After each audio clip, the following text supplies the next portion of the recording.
लोकसभा चुनाव का 6वां चरण बीत चुका है और 7वां चरण 1 जून को संपन्न होना है और यही 1 जून ऐसी तारीख होगी जहां पर पूर्वांचल की तमाम सीटों पर तमाम प्रत्याशियों के फैसले होंगे।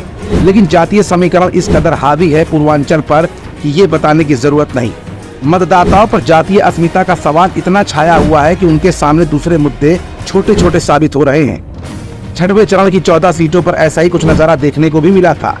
अब अंतिम चरण के लोकसभा क्षेत्रों में भी मतदाताओं के दिलो दिमाग पर जाति ही सबसे ऊपर दिखाई दे रही है। पूर्वांचल में कुल 27 लोकसभा सीटें हैं, जिनमें 14 सीटों पर 25 मई को मतदान हो चुका है। शेष 13 सीटों पर 1 जून को मतदाता अपना फैसला सुनाएंगे। कुर्मी समाज को भाजपा अपने साथ मानती रही है। पिछले चुनाव में ये समाज पार्टी के साथ दिखाई भी दिया था। इस चुनाव में पार्टी ने कई प्रत्याशी बदले, लेकिन इस समीकरण की ओर पार्टी ने ध्यान नहीं दिया। देवी पाटन मंडल, बस्ती मंडल और अयोध्या मंडल में एक भी कुर्मी उम्मीदवार नहीं दिया गया। राज्य सरकार में भी इस समाज की हिस्सेदारी नहीं थी। तो वहीं इंडिया गठबंधन को लीड करने वाले अखिलेश यादव के सानिध्य में चल रहे गठबंधन ने बस्ती, गोंडा, श्रावस्ती और अम्बेडकर नगर में कुर्मी समाज से प्रत्याशी देकर भाजपा के कोर वोट बैंक में सेंध लगाने का दांव चल दिया है। इंडिया और एनडीए गठबंधन प्रत्याशी में से कौन जीतेगा ये तो नहीं कहा जा सकता, लेकिन जीत हार का अंतर ज्यादा नहीं रहेगा। गठबंधन इस समाज के मतों में सेंधमारी में काफी हद तक सफल भी हो गया है। सुल्तानपुर में 8 बार की सांसद और भाजपा प्रत्याशी मेनका गांधी मैदान में तो रही। यूं तो उन्हें सभी वर्गों का समर्थन मिला, पर निषाद मतों को साधने के लिए उन्होंने खास प्रयास किए। निषाद पार्टी के नेता संजय निषाद की सभाएं करवाई। वहीं समाजवादी पार्टी प्रत्याशी के MY मुस्लिम और यादव फैक्टर में कुछ क्षत्रिय मतदाताओं का साथ मिलने से लड़ाई कांटे की टक्कर सुल्तानपुर में हो गई है। इस चुनाव को जीतने के लिए लगभग हर दांव चला जा रहा है। कैसरगंज और डुमरियागंज में गठबंधन ने ब्राह्मण प्रत्याशी पर दांव चला।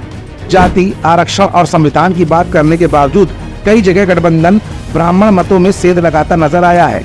दोनों ही सीटों पर भाजपा और सपा प्रत्याशी के बीच ब्राह्मण मतदाता बढ़ते नजर आए। दिलचस्प बात यह है कि डुमरियागंज में आजाद समाज पार्टी से चौधरी अमर सिंह के मैदान में होने से कुर्मी समाज का एक हिस्सा उनके साथ लामबंद नजर आया। संत कबीर नगर में भी जातीय समीकरण हावी रहे। आजमगढ़ और जौनपुर में तो MY समीकरण ने खूब ज्यादा काम किया। दलितों के कुछ वोट भी सपा को मिले हैं। भाजपा प्रत्याशी को स्वर्ण मतदाताओं के साथ ही गैर यादव OBC का समर्थन मिला। भदोही में स्वर्ण और बिंद मतदाता भाजपा के पाले में रहे तो TMC प्रत्याशी ने ब्राह्मण मतों का बड़ा हिस्सा हासिल करने में कामयाबी पाई है। प्रतापगढ़ में भी मुद्दों से ज्यादा जातीय समीकरण हावी रहे।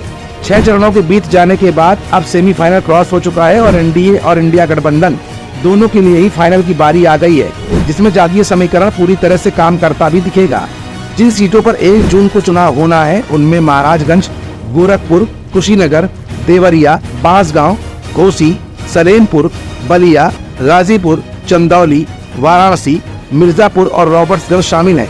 इन सीटों पर भी मुद्दों के बजाय ब्राह्मण, ठाकुर, कुर्मी, निषाद जैसी जातियां पहचान में बटी दिख रही हैं, जिसका एनडीए या इंडिया गठबंधन को क्या फायदा या क्या नुकसान होगा ये भी 4 जून के रिजल्ट्स के बाद साबित हो ही जाएगा।